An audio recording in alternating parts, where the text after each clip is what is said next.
ejemplo, permanecer en Él, será algo que seguramente nos llevará a ser un fiel reflejo de Él. Amén. Y también hemos visto y reflexionado que como iglesia nosotros glorificamos a Dios al caminar en su propósito de ser sal y de ser luz. Amén. Al anunciar las buenas nuevas, a predicar a Cristo, a anunciar que hay salvación en Él. Y sabe que no siempre se anuncia el Evangelio con palabras. Claro, y por supuesto que es importante evangelizar, pero también evangelizamos con nuestras actitudes, con nuestras palabras, con nuestro semblante, con nuestro testimonio. Testificamos de Cristo en nosotros. Amén. Entonces nosotros, hermanos, tenemos ese propósito como iglesia, como hijos, glorificar a Dios a través de llegar a ser un fiel reflejo de Él.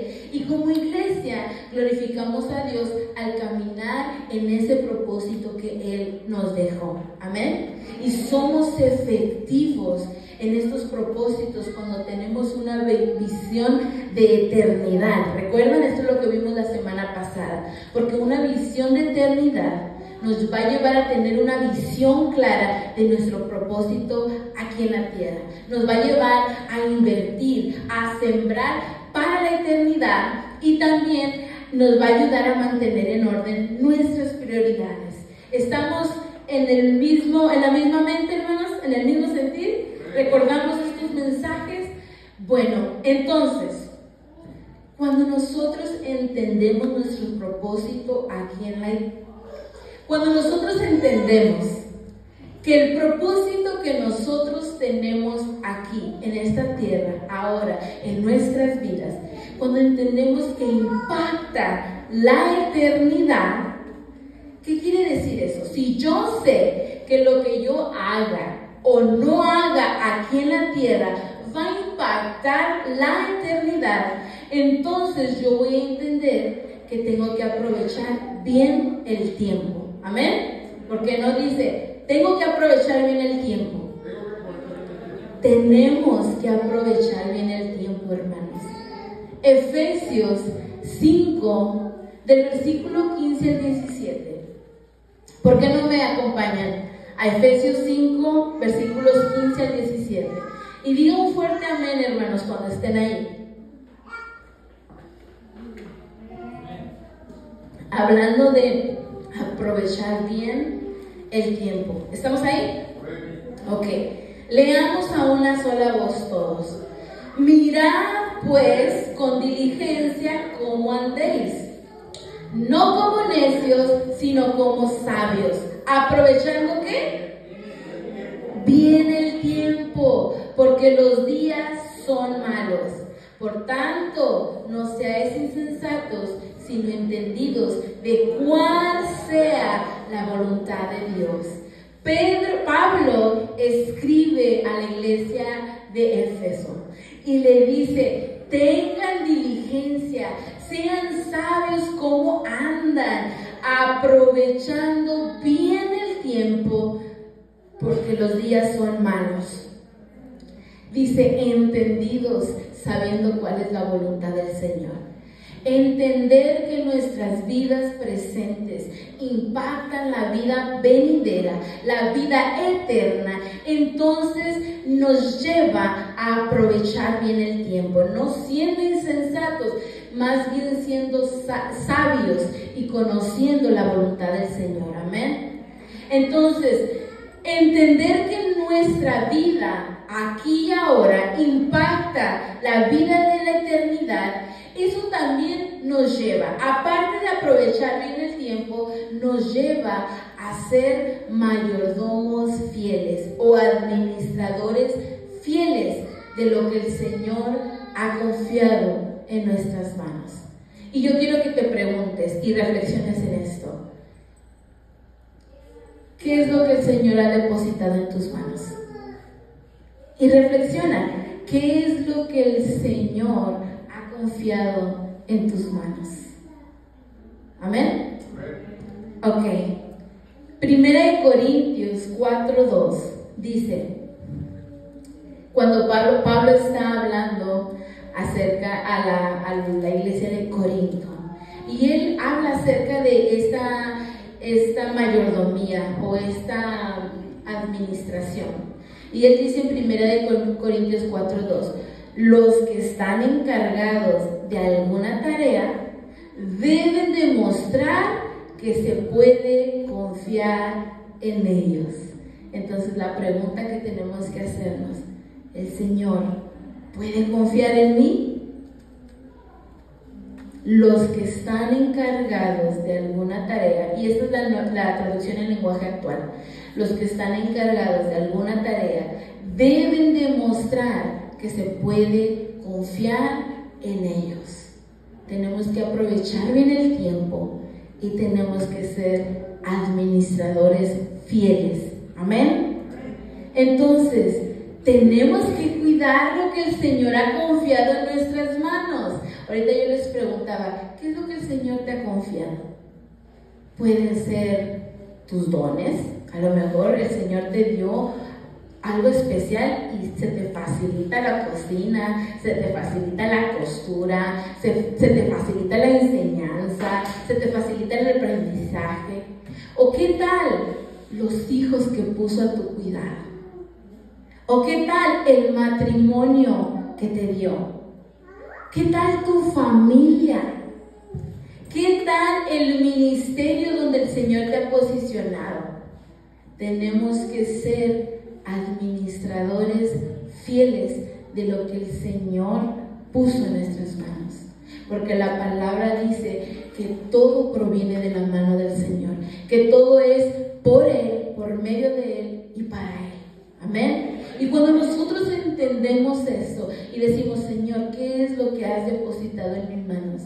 Me has dado 3 hijos, los cuales yo tengo que preocuparme, ser una administradora fiel, una mayordoma fiel, enseñarles tus caminos, enseñarles el temor a ti. Señor, tú me has dado un matrimonio, yo tengo que velar y cuidar de este matrimonio que tú me has dado. Señor, tú me has dado esta profesión, yo tengo que ser fiel en lo que tú me has dado. Pero eso, cuando entendemos que todo lo que tenemos proviene de la mano de un Dios bondadoso. Amén. Entonces, aprovechar bien el tiempo y ser mayordomos o administradores fieles de lo que el Señor nos ha confiado. Amén. Así que pregúntate y reflexiona, ¿soy de confiar? ¿El Señor puede confiar con lo que me ha dado? Recordemos la parábola de los talentos, hermanos. ¿Se acuerdan? Esta parábola está en Mateo 25, del versículo 14 al 30, donde este hombre rico viene y le da talentos a sus siervos. A uno le da 5 talentos, a otro le da 2 talentos y al otro le da 1 talento. Y cuando él regresa después de mucho tiempo, el que le dio 5 dijo, Señor, aquí está, me diste 5, yo te voy a dar 10. Y dice el Señor, siervo fiel, sobre lo poco fuiste fiel, sobre lo mucho te pondré. Y luego el que le dio 2 talentos le dice, mi Señor, me diste 2, aquí te entrego 4. Y le vuelve a decir, siervo fiel, sobre lo poco fuiste fiel, sobre lo mucho te pondré, entra al gozo de tu Señor. Y al que le dio 1 dice, Señor, es que tuve miedo y lo escondí. Sé que eres un Señor malo que recoges donde no sembraste, y temí y lo escondí.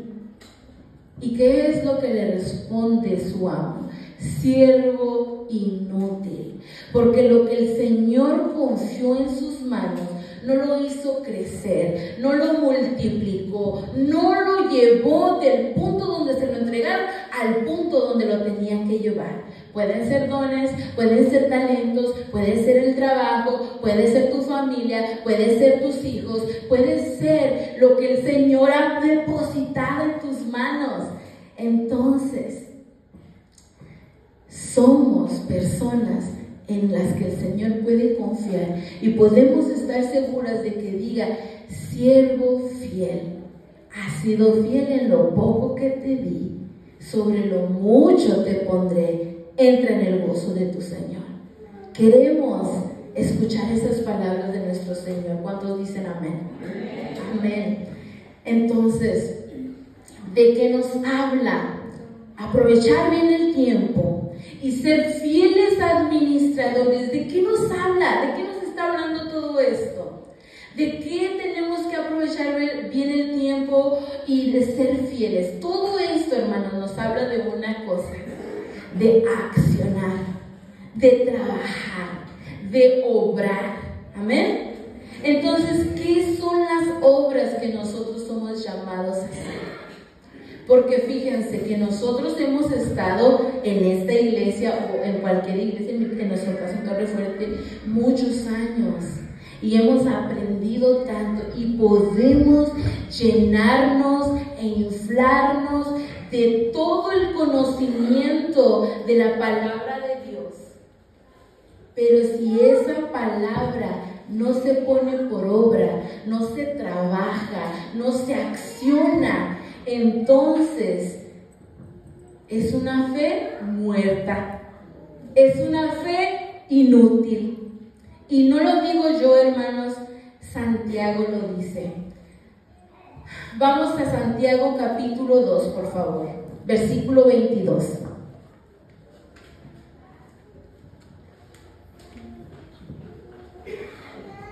Santiago 2:22, ¿estamos ahí? Espero unos cuantos amenes más. Amén. Santiago 2:22 al 25 dice: pero sed hacedores de la palabra, y no tan solamente oidores, engañando ¿a quién? A vosotros mismos. Leamos todos juntos este versículo otra vez. Pero sed hacedores de la palabra, y no tan solamente oidores, engañando a vosotros mismos. No podemos engañar a Dios, nos engañamos a nosotros mismos. Cuando la palabra que llena nuestras vidas, llena nuestros corazones, llena nuestra mente, nos infla, pero no se transforma en acción, no se transforma en obra, es una fe muerta. Dice, porque si alguno es oidor de la palabra, pero no hacedor de ella, este es semejante al hombre que considera en un espejo su rostro natural, porque él se considera a sí mismo y se va y luego se olvida cómo era. Mas el que mira atentamente en la perfecta ley, la de la libertad, y persevera en ella, no siendo oidor olvidadizo, sino hacedor de la obra, este será bienaventurado en lo que hace. Y Santiago 2:14 al 17, en la Nueva Traducción Viviente, nos dice: amados hermanos, ¿de qué le sirve a uno decir que tiene fe si no lo demuestra con sus acciones? ¿Puede esa clase de fe salvar a alguien? Supónganse que ven a un hermano o una hermana que no tiene que comer ni con qué vestirse, y uno de ustedes les dice: adiós, que tengas un buen día, abrígate mucho y aliméntate bien, pero no le dan ni el alimento ni ropa. ¿Para qué les sirve? Como pueden ver, la fe por sí sola no es suficiente. A menos que produzca buenas acciones, esta está muerta y es inútil. Esas son las palabras de Santiago, hermanos. Que nuestra fe debe llevarnos a accionar, debe llevarnos a obrar, debe llevarnos a caminar, demostrando por nuestra conducta, demostrando por nuestro comportamiento, por nuestras acciones, por nuestras obras, que verdaderamente tenemos una fe que está viva. Porque podemos tener fe, pero una fe muerta, una fe que solamente se queda en la mente, o una fe que solamente se queda en el corazón, pero no sale.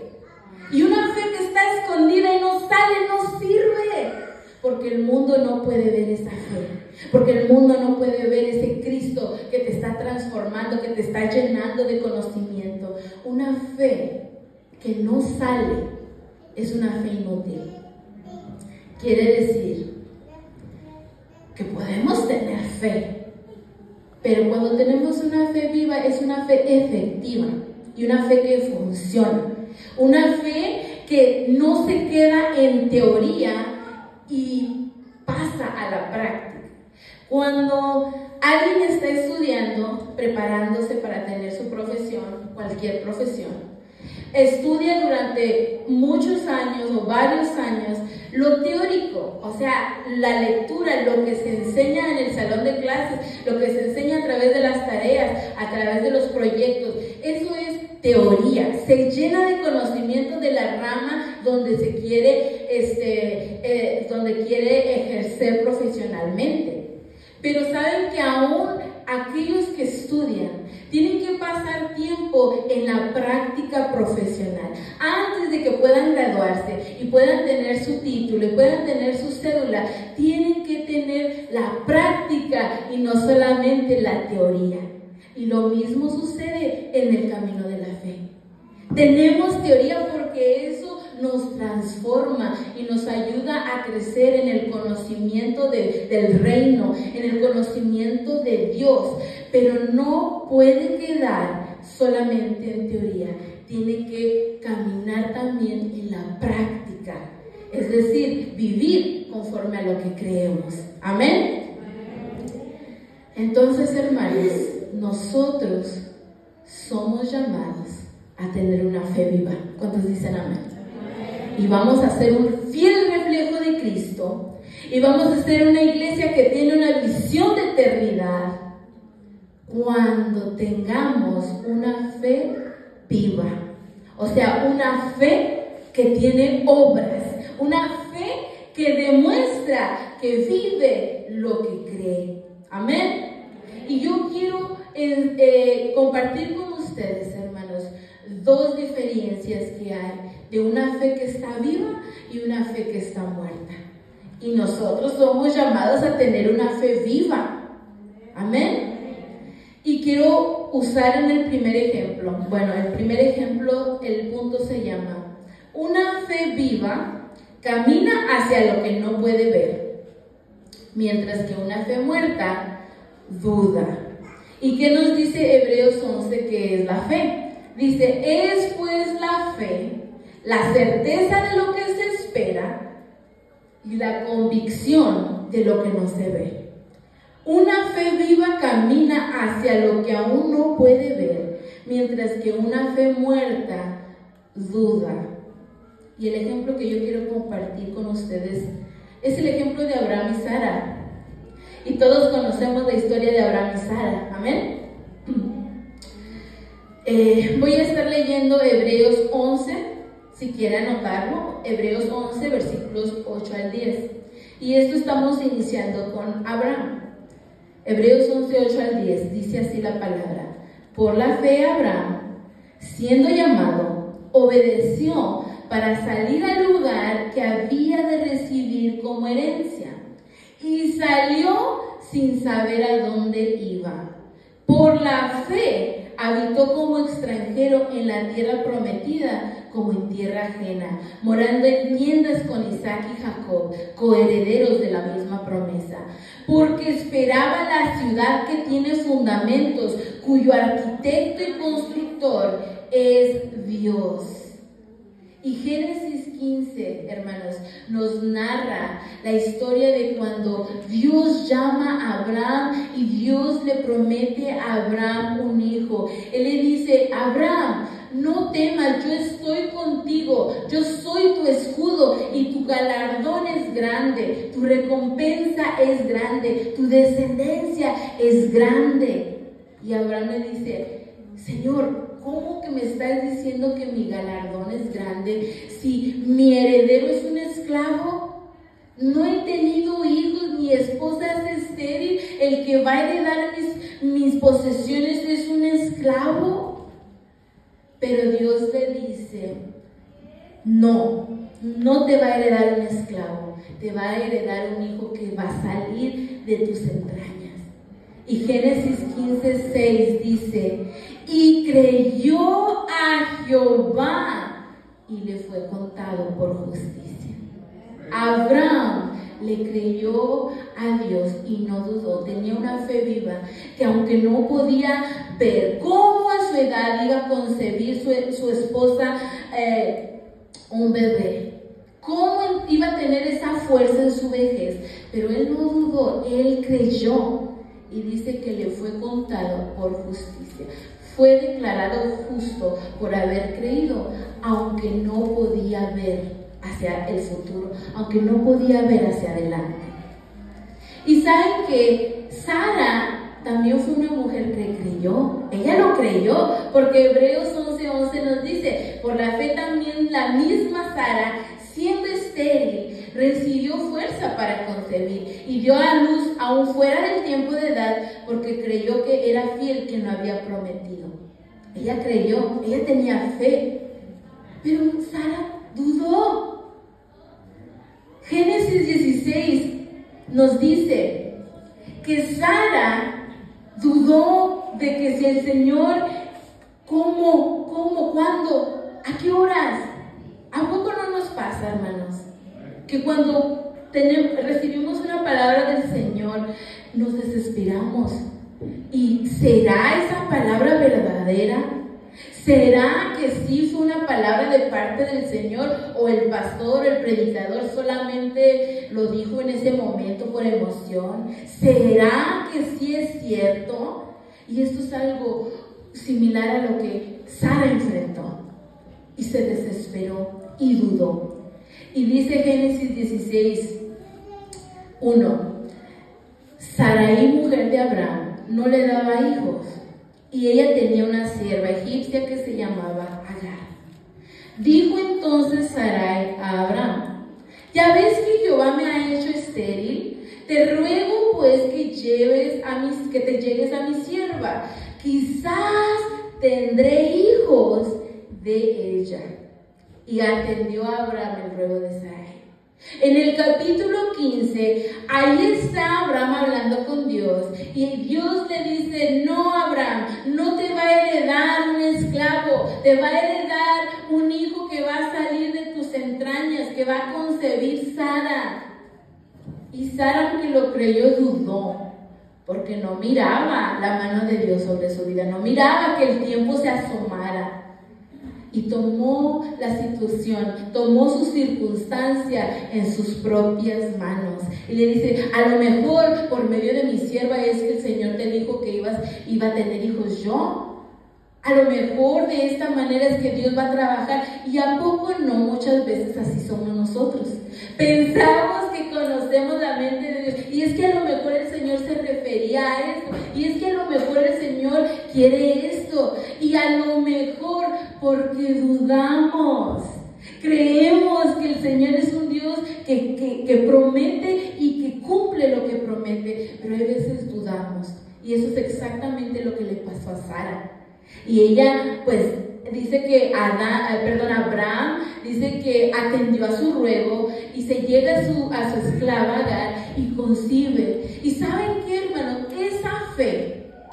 Esa fe que hizo, o que Sara tenía, que la hizo dudar, porque no era una fe viva, era una fe muerta, la hizo tomar las circunstancias en sus propias manos y también le trajo consecuencias. La palabra de Dios nos dice que las bendiciones de Dios, Él las da y no añade tristeza con ellas. Que lo que el Señor da como bendición, lo da sin añadir tristeza. Pero ¿sabe qué es lo que Sara hizo? A causa de su duda y a causa de meter la cuchara en la sopa, como decimos, ahora ella tenía que enfrentar el desprecio de su esclava. Y tenía que enfrentar la enemistad por generaciones de sus hijos. Tuvo que enfrentar divisiones y conflictos que hasta el día de hoy, en sus generaciones, siguen en la nación de Israel. ¿Por qué? Porque Sara creyó, pero dudó.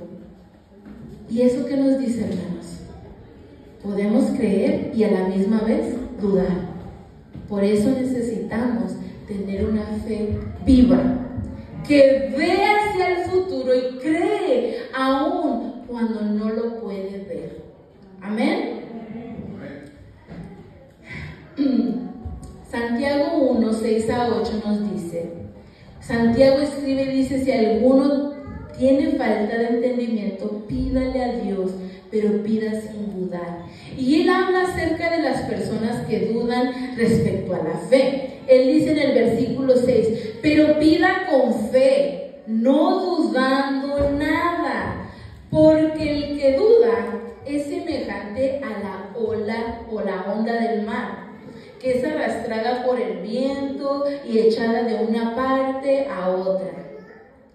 ¿Cómo es el que duda? Como una onda del mar, hermanos, que se azota para acá, luego se azota para allá, luego otra vez para acá, anda por todos lados. Y dice Santiago, no piense pues quien tal haga que recibirá cosa alguna del Señor.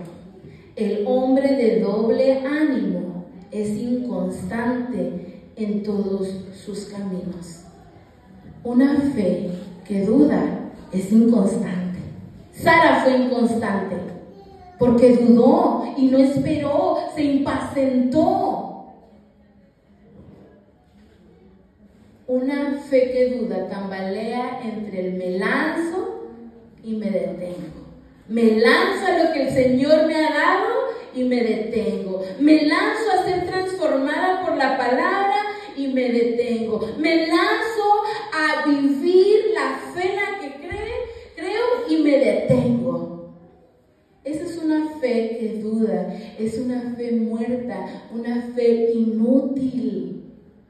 Pero una fe viva es aquella fe que tiene la certeza que lo que espera llegará y la convicción que es real aquello que todavía no puede ver. Una fe viva es a la que nosotros estamos llamados. Amén. Podemos creer la palabra, hermanos, pero falta el paso de llevarlo a la práctica. Estamos hablando acerca de ser un fiel reflejo de Cristo y lo creemos que tenemos que ser un fiel reflejo de Cristo. Estamos aprendiendo que somos una iglesia que tiene que hacerse visible en el mundo, que por medio de nosotros es que, como si el Padre rogara, reconciliados con Dios, y lo creemos. Pero una fe viva no solamente cree, también acciona. Amén.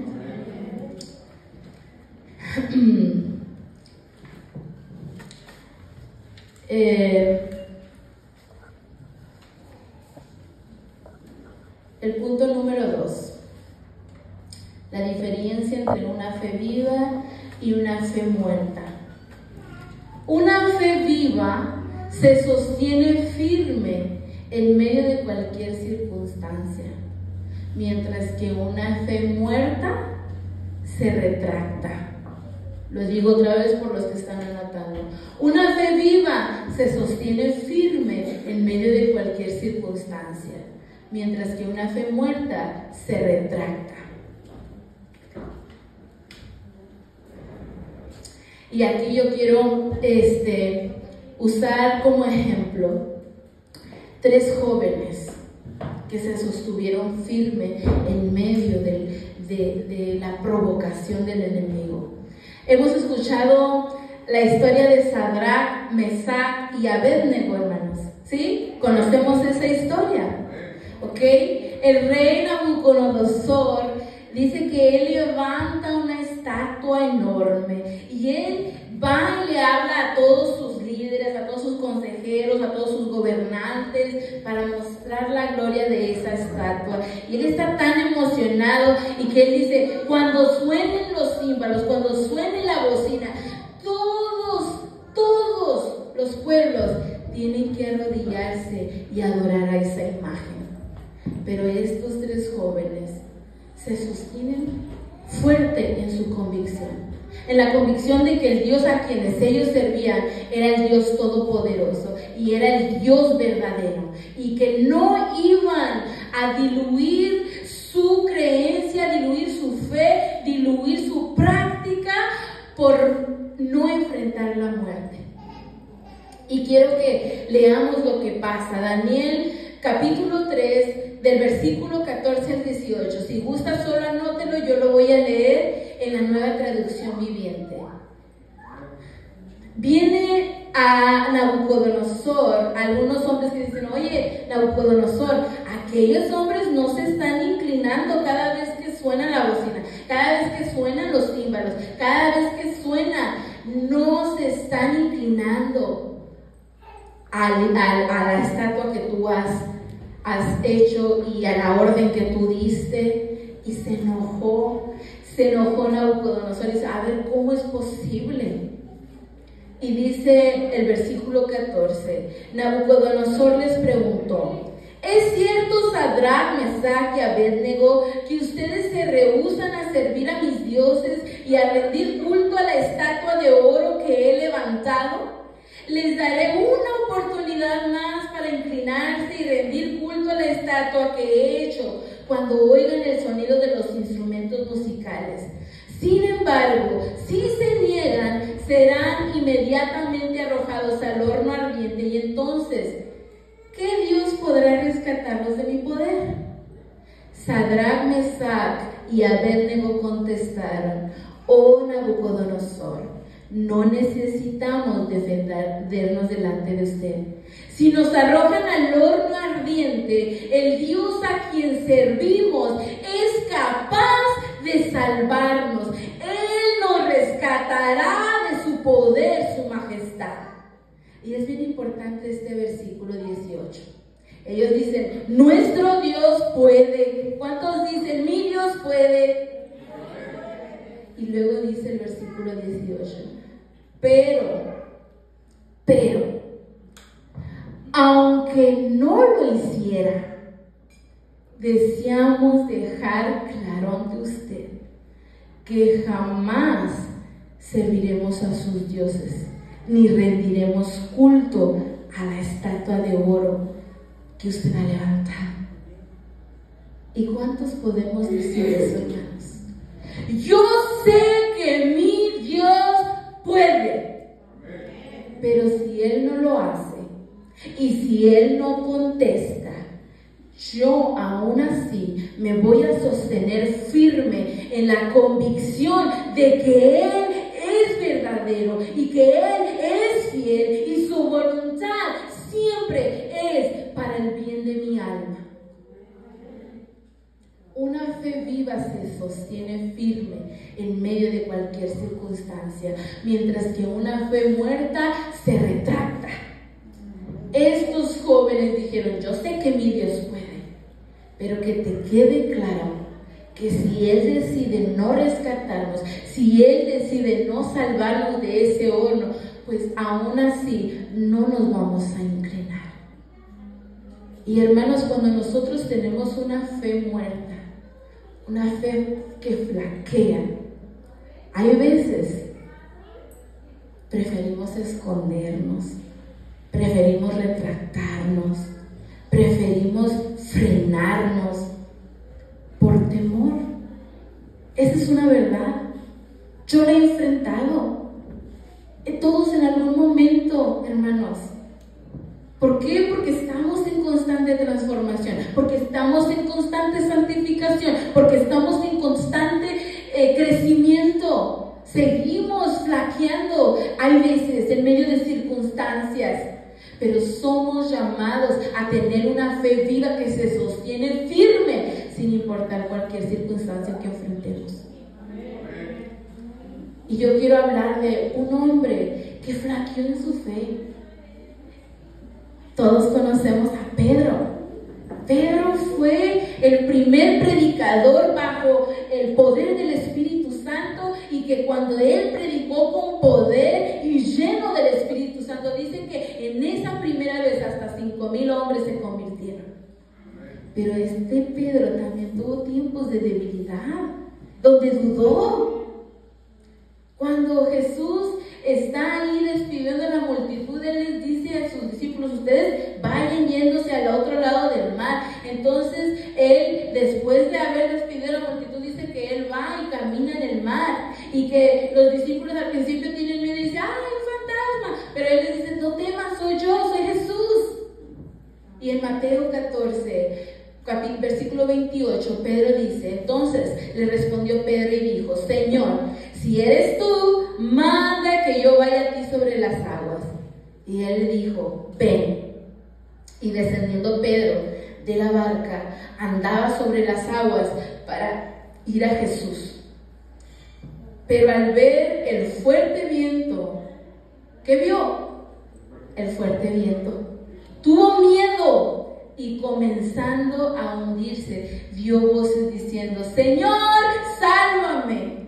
Al momento Jesús, extendiendo la mano, asió de él y le dijo, hombre de poca fe, ¿por qué dudaste? Pedro comenzó a caminar sobre el agua, pero después puso atención al viento fuerte que lo rodeaba. Puso atención al mar profundo, puso atención a sus circunstancias y comenzó a dudar. Ya estaba caminando sobre el agua, pero dudó. Y Jesús le dice, hombre de poca fe, ¿por qué dudaste? Y nuevamente vemos, Pedro es el mismo que le dice, Señor, yo nunca te voy a negar. Y Jesús le dice, sí, pero me vas a negar. No, yo nunca te voy a negar. Sí, pero me vas a negar. No, Señor, jamás te voy a negar. Y Jesús le dice, antes de que cante el gallo, me habrás negado 3 veces. ¿Y saben qué? Por temor, Pedro le negó 3 veces. Porque dudó. Una fe que está viva, aunque a lo mejor su vida enfrenta vergüenza, enfrenta burla, enfrenta desprecio, enfrenta persecución, enfrenta aflicción, enfrenta angustia, se sostiene firme, hermanos. Y nosotros tenemos que ser hombres y mujeres que nos sostenemos firmes en medio de cualquier circunstancia, porque tenemos una fe viva y el mundo ve una fe viva. Y si el mundo nos ve que un día estamos súper y al otro día estamos súper mal, y si otro día estamos más o menos y el otro día súper, ¿qué van a decir? Pues no les va tan bien.